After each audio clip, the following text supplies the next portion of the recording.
This is my DK ordinate. My back rim is just a regular DK rim with DK spiral hub. It's got a 10 tooth in the back. Rides pretty smooth. Got a regular single cable brake system.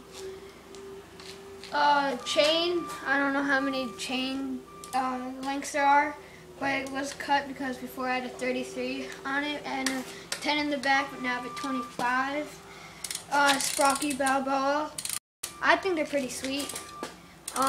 You got regular DK cranks, 2 green colony pedals, the regular DK ordinate frame.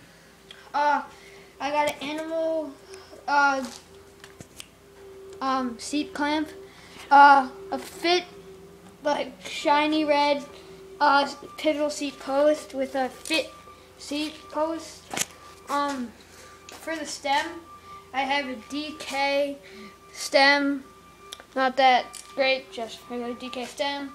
Bars, I don't really remember how wide they are. I think they're 24s, maybe. Mission grips, purple. For the front tire, it's just regular tire. It's a Kenda tire.